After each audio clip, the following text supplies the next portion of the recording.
اهلا بيكم في محاضره جديده من MK Front End Academy.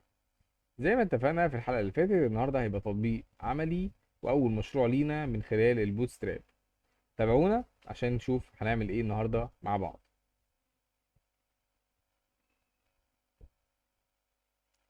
يلا بينا نبدا الكود مع بعض. هنبدا اول حاجه ان احنا ننشئ الصفحه بتاعتنا من خلال الاضافه دي نيو فايل، وهنعمل الاندكس دوت html، ودي هنعمل علامه تعجب اللي هي شيفت واحد، وهو هيكتب لنا الكود تلقائي. هنغير التايتل بتاعنا نخليه اي كوميرس.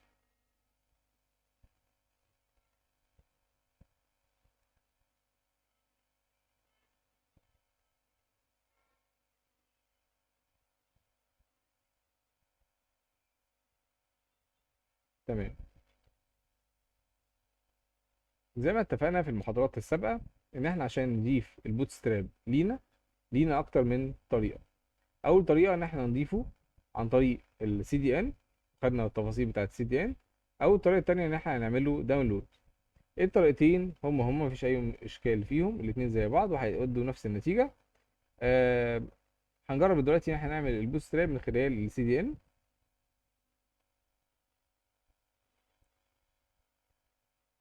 فتحنا البوتستراب وعملنا الريليز بتاع الثابت بتاعنا، وادي الداونلود وادي الانستوليشن.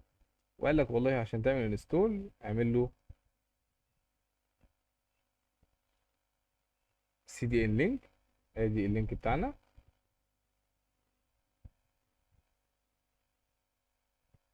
كوبي، نرجع نحطه تحت التايتل.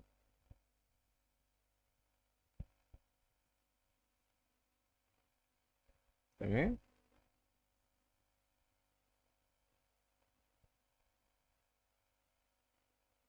وقال لك كمان ضيف الجافا سكريبت بتاعك.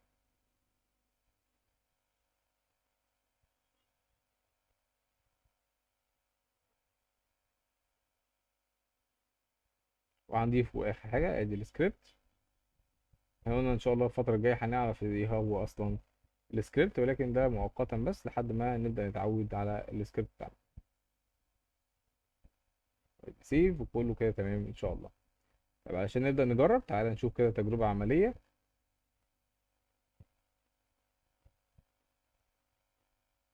يعني مثلا كده ناف بار،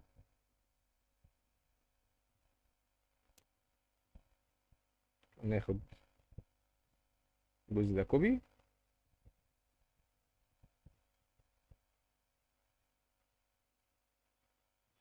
نضيفه هنا ونعمل سيف، نعمل جو لايف.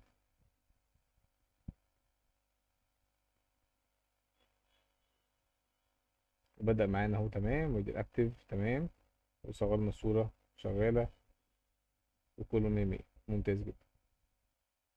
ممتاز. نمسح بس الناف ده اللي احنا عملناه. نبدأ نشتغل مع بعض. تعالى نشوف بقى احنا اصلا الكود هنشتغل بيه ازاي. ده الشكل بتاعنا زي ما اتفقنا احنا عايزين نصممه. وهتلاقي كمان لينك خاص بالويب سايت من خلال الصفحة بتاعتنا الأساسية على الام كي.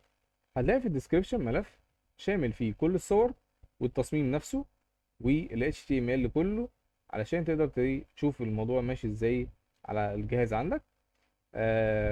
ولكن ما تاخدش كوبي بيست منه، لازم تفهم الاول الموضوع اتعمل ازاي، ولازم تعرف الشرح بتاعه، وده الاهم بالنسبه لي. تمام. ممتاز. طيب احنا اول حاجه عندنا هو الجزء الاولاني ده في الصوره، وعلى اليمين الناحيه التانيه في التصميم بتاعنا او اللينكس بتاعتنا. تمام. طيب الناف هنا، تعالى كده نشوف النافيجيشن بيتكتب ازاي عندهم. قال لك والله انا عندي ادي النافيجيشن بتاعنا. تعالى نشوف كده واحد يعني بسيط شويه، بلاش دروب داون منيو. ماشي، خلينا ناخد اول واحد. ده ممتاز أوي. ناخده كوبي،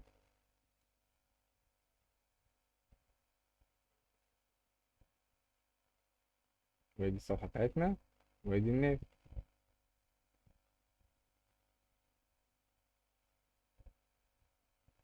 وده هيبقى معانا بالشكل ده. ممتاز جدا. خلينا نحط الملف بتاع الصور علشان نقدر نشتغل بيه. كل اللي عملناه ضفنا الصور بتاعتنا في ملف الايمج. ممتاز. وادي ال HTML بتاعنا وكل حاجة تمام.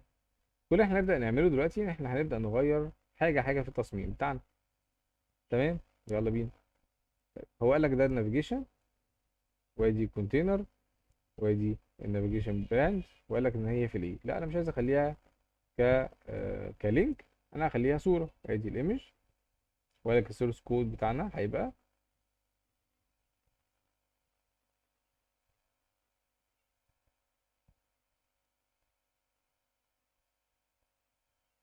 جي. ممكن كمان برضو تعمل هنا ان هو ده اللوجو عشان ما تنساش ده مشكلته ايه. ماشي.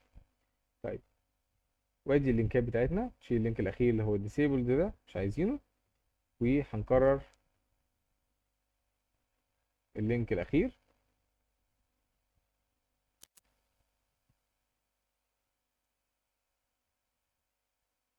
هو اوريدي مسجل الهوم، وادي نخلينا هنا نستخدم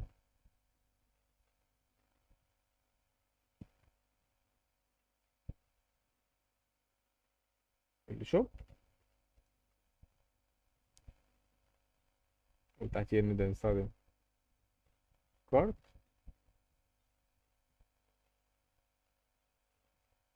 ادي كونتاكت اس،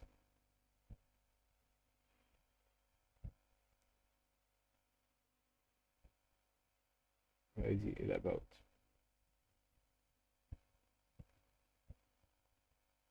واخر واحد ده ممكن نشيله برضو، مش محتاجينه خالص. تمام. تعالى كده نشوف التصميم بتاعنا بقى عامل ازاي. بقى بالشكل ده. تمام. طيب انا عايز اعمل ايه؟ عايز اخلي الكلام ده يجي الناحيه التانيه. وعندنا برضو هنا في الجزء الناف بار، وقال لك ان هو الاين ايتم سنتر. ممتاز. طيب انا عايز اخلي الكلام ده يجي على الناحيه التانيه. بكل بساطه هعمل justify content end، وهيبقى الكلام بتاعنا في الناحيه الاخيره. طيب انا عايز اخلي الكلام يبقى يعني ما يبقاش كده على الحرف قوي، يخلي فيه مسافه. فعندي دي بقى طريقتين. اول طريقه ان انا اشيل الكونتينر ده، كونتينر فلويد، واخليه كونتينر بس.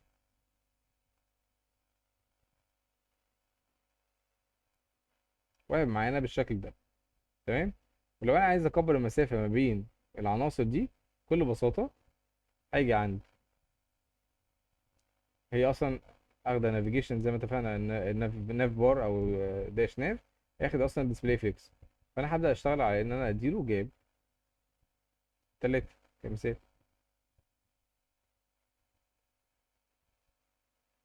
معانا بالشكل ده. الكلام واسع والدنيا واسعة ما بين العناصر التانية. ممتاز. طيب علشان برضو زي ما اتفقنا قبل كده ما ناخدش الكود زي ما هو، نبدأ نشوف اصلا هو كل عنصر من العناصر دي.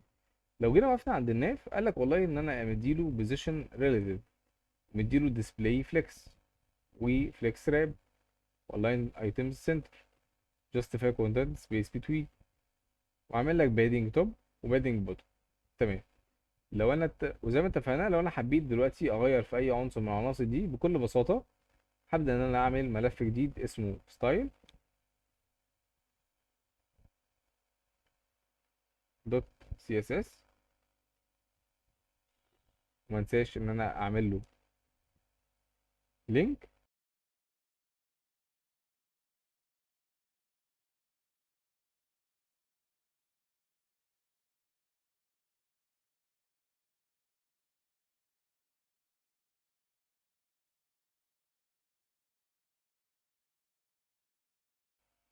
وزي ما اتفقنا ان الستايل اللي انت هتعمله لازم يكون تحت البوت ستراب، علشان بحيث ان انت لما تعمل الستايل يعمل اوفر رايد على البوت ستراب نفسه.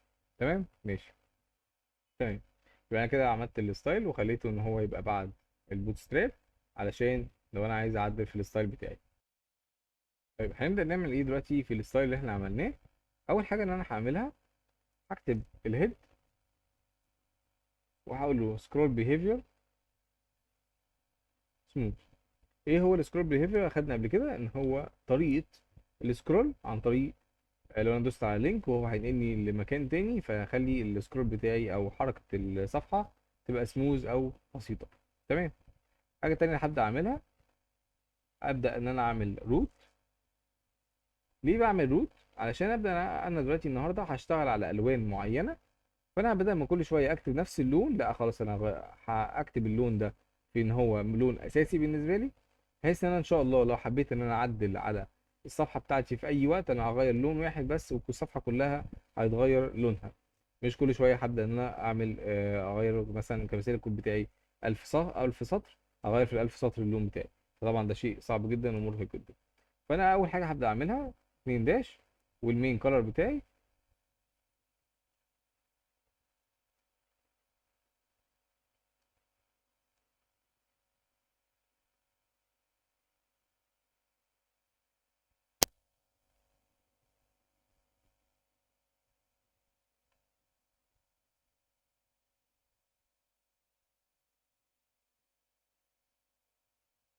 هو اللون ده.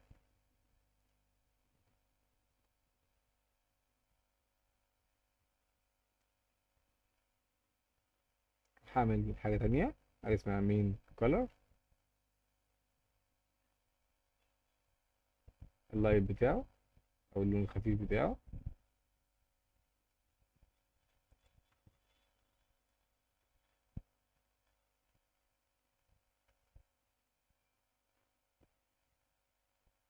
ممتاز. وادي السكند كولر.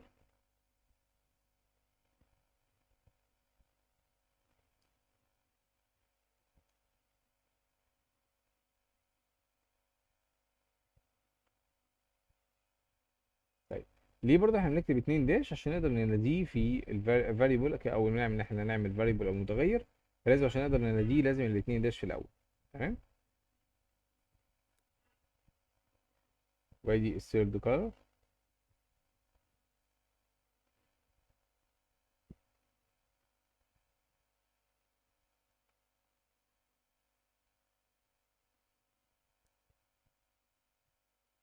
ممتاز جدا. يبقى احنا كده عملنا الالوان الاساسيه بالنسبه لنا. في حاجات تانية برضه هنعملها ولكن خليها في مراحل متقدمه مع بعض. تمام.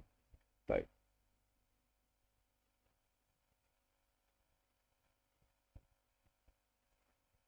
دلوقتي احنا عايزين نعمل ايه؟ خلاص احنا اتفقنا ان كل حاجه تمام بالنسبه لنا. تعالى كده نشوف الصفحه بتاعتنا الاساسيه اللي احنا عايزين نلعب او نعدل عليها.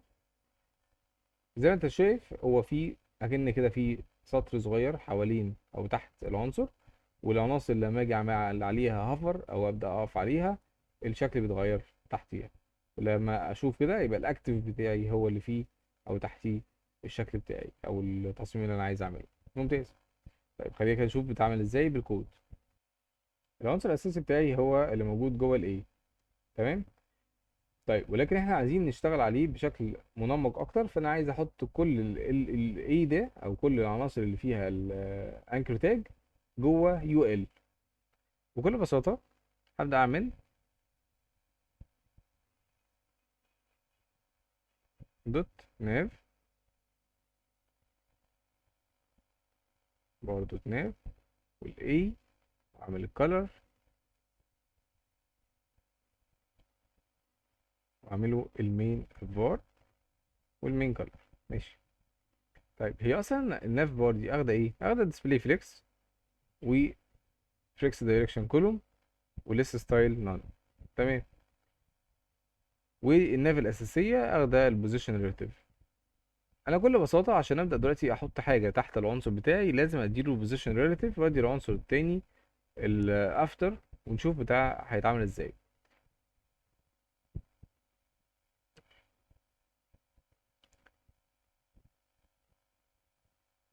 طيب، علشان برضو ما نبقاش اخدنا الكود من غير ما نفهم ايه التفاصيل اللي فيه، تعال نقف على كل عنصر. الناف بار هو بكل بساطه قال لك البوزيشن بتاعي ريليتيف والديسبلاي بتاعي فليكس وراب الاين ايتم سنتر. واحنا عدلنا في الالاين ايتم دي تحت خالص وعملناها جاستيفاي كونتنت انت، عشان كده اشتغلت معانا تمام. وهو اوريدي حاطط بادنج وحاطط بادنج توب وبادنج بوتوم. ماشي.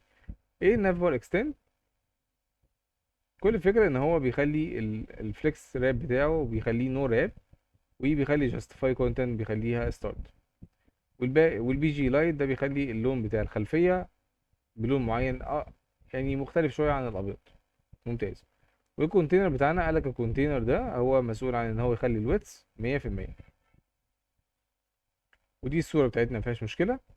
البوتوم يعني ممكن نأجل البوتوم دلوقتي، لان هو كل الفكره ده هيبقى شغال معاك بالعناصر الخاصه بالجافا سكريبت، ودي برضو وقتها مش دلوقتي. تمام ماشي.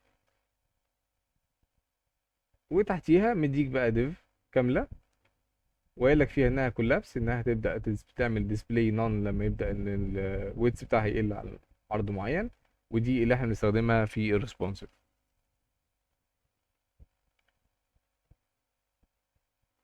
وعملنا الجاستيفاي كونتنت انت علشان تبدا العناصر تيجي اخر الصفحه. ماشي. اذا كده كده ادينا له اي دي، لو خدنا بالنا هو الاي دي ده هو اللي متكرر فوق، ده التارجت بتاعه، بحيث ان احنا لما ندوس على كليك على البوتن بتاعنا ده اللي يظهر معانا. طيب.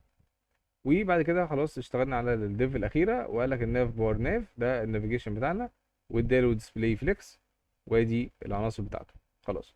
كل اللي احنا بس هنختلف معانا هنغير الديف دي نخليها يو ال ان اوردرد ليست. يعني نشوف هل اختلفت معانا حاجه في التصميم بتاعنا. ممتاز جدا، مفيش اي مشكله. وهندخل ال اي جنب كل لينك. كل اللي احنا بس عملناه عملنا ال اي في كل حته من الاماكن دي. ممتاز. هنبدا نعمل ايه؟ كل اللي احنا هنعمله ادي الناف بار ناف،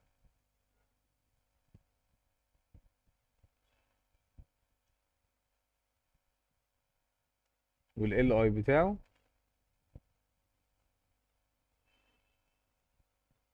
وادينا له بوزيشن ريليتيف.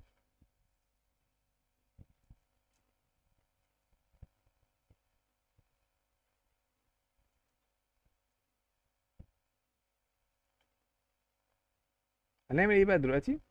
قال لك والله انا عايز اعمل بعد كل ايه افتر. قال لك عايز احط بعديها حاجه كده بحيث انها تبقى مميزه في الشكل بتاعنا. طب هل احط بعد كلهم، ولا بقى احط ورا كل عنصر اخد الكلاس اللي اسمه اكتف اللي هو ده؟ قالك لا، لازم يبقى هو اكتف. فيبقى بكل بساطة ات دوت اكتف افتر. اشرحها تاني. احنا دلوقتي عايزين نعمل ايه؟ تعالى نشوف التصميم بتاعنا عامل ازاي اصلا. هو قالك ايه؟ قالك لما يبقى في عنصر مديله كود اسمه اكتف، تعالى ندوس F12 عشان نشوف العنصر ده. هو اخد اوريدي ناف لينك، والناف لينك اخده هوم، وهي اخده الاكتف بتاعنا. قالك والله خليه الافتر بتاعها اللي هو اللي ياخد الاكتف بتاعه، او هو اللي ياخد العناصر المميزه اللي هي تحت الخط دي. يلا بينا تعالى نشوف هنعملها ازاي.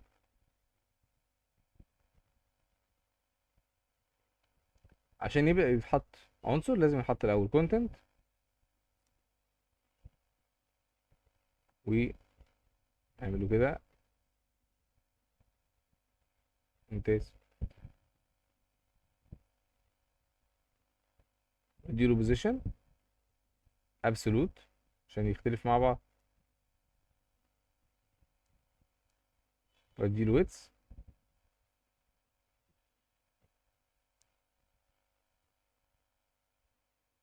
اديله هايت 3 بكسل، واديله باك جراوند كولر، ونخليه مثلا فور سكند كولر. تمام، تعالى كده نشوف هل هتظهر معانا حاجه ولا لا الاول.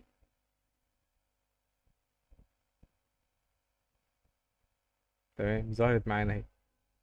طيب انا عايز، هو دلوقتي مكانه مش صح، انا عايز اغير مكانه واخليه تحت شويه. بكل بساطه هلعب في البوتوم والتوب بتاعه. تعالى نشوف.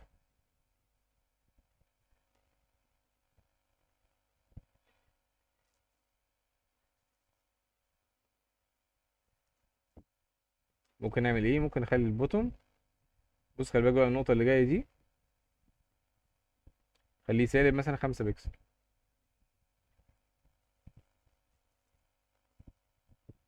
والليفت بتاعه بحيث انه يبقى بعد قبل العنصر بشويه برضو سالب 5 بكسل. تعالى نسيب ونشوف العنصر بقى راح فين. ممتاز جدا، تمام. يبقى انا كل عنصر هيبقى عليه كلاس اسمه اكتف، هيبقى شغال كده. طيب في التصميم بتاعنا لو جينا شفنا، انا كل برضو ما امشي على عنصر، يعني كل ما اعمل عليه هافر. ماشي، تعالى نعمل هاش كود شوف هيبقى عامل ازاي. طيب انا ممكن عندي دلوقتي اختيارين. اول اختيار ان انا اكتب نفس الكلام ده تاني واعمل الات، وادي الهافر،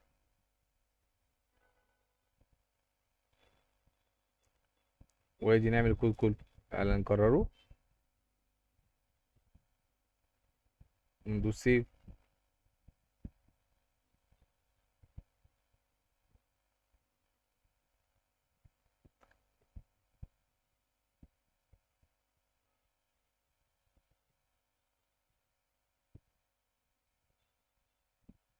ونعمل الهافر، مش هافر وبس، نعمل كمان برضو افتر.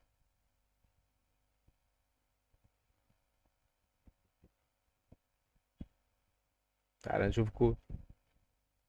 ممتاز جدا معانا. بس احنا كده عملنا ايه؟ كررنا كود تاني، وده شيء مش حلو في السي اس اس او في البرمجه عموما. ما تكررش نفسك. طب ليه انا اكرر نفسي؟ طب انا بكل بساطه اعمل كده، اخد ده كوبي واعمل كوما، احط ده، بس كده، وده اللي تحت.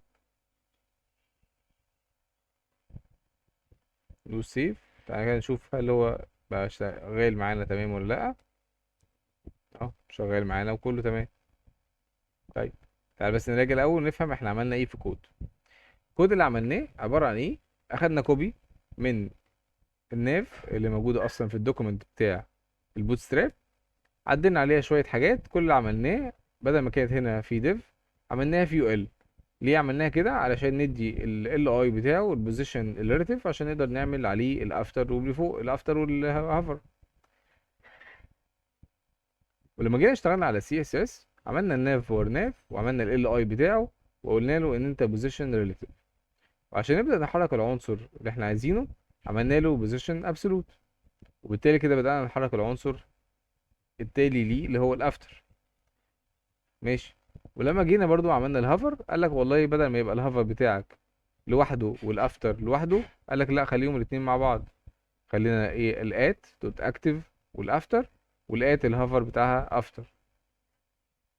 وادي الكونتنت بتاعه وعملنا له ان هو مفيش، والبوزيشن بتاعه ابسولوت، الويتس بتاعه 75%، والهايت 3% او 3 بكسل. وادي الباك جراوند سكند كولر. والبوتوم والليفت عملناه حركنا العنصر نفسه -5 وسالب 5. تمام. ممكن اعمل ايه تاني؟ انا ممكن اعمل كمان في الجزء ده، اعمل الاي واعمل الكالر بتاعه واخليه فور سكند كولر.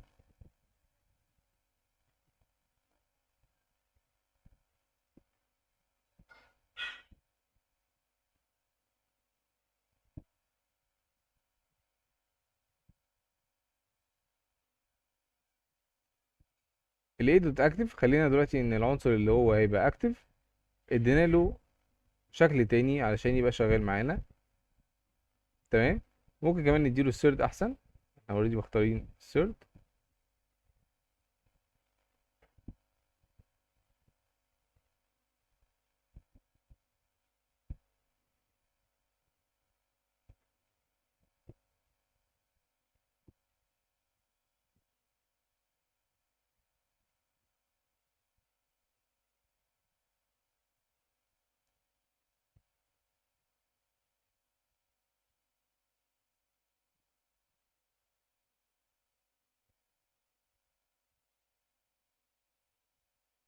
بقى معانا بالشكل ده. طيب ممكن نعمل ايه كمان؟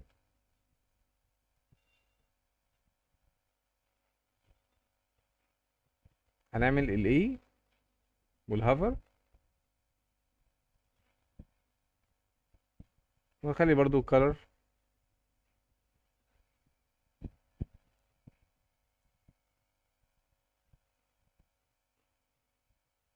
ادي الفار، خليه السكند كات. تعال نشوف مع بعض. ادي العناصر بتاعتنا، لما نيجي نقف عليها شايف اللون بيتغير ازاي، وده نفس التصميم بتاعنا بالظبط. ماشي، ممتاز جدا.